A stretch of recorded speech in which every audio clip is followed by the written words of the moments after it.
Rent to own is something that we will certainly pursue. But what we need also is low cost housing. $300,000 is not low cost housing. So we intend to pursue that question very, very seriously, seeking the best materials available so that we can genuinely create a housing model so that persons can pay $900, $900 to $1,000 per month and ultimately be able to own their homes. This is Antigua Newsroom. Definitely, Fidel. Thank you, Mr. Lovell.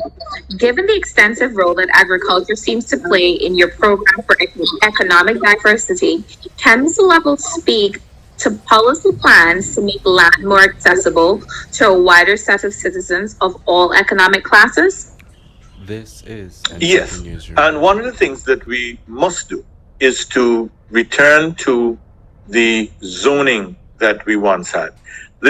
Under the UPP, we were able to carry out extensive zoning of the island. And that meant that there were certain parts of the island reserved for agriculture, other parts for housing, other parts for industrial use, etc., etc.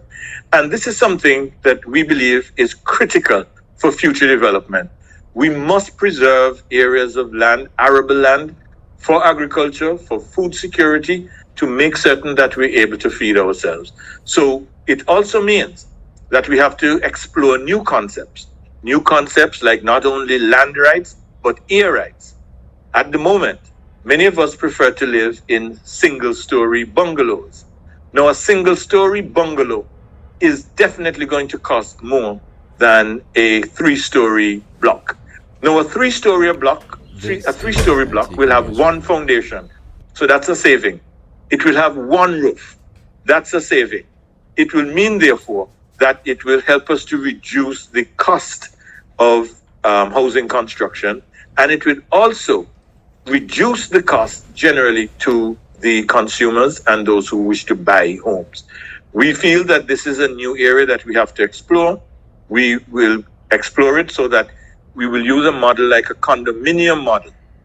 At the moment, if you buy into a condominium and you have fractional ownership, even though three persons may share one block, you can have three separate owners. And that works. It can be sold, it can be traded, it can be leased, you can do all the things that you do if it were a single-story bungalow. So we have to keep looking at all different models and different options.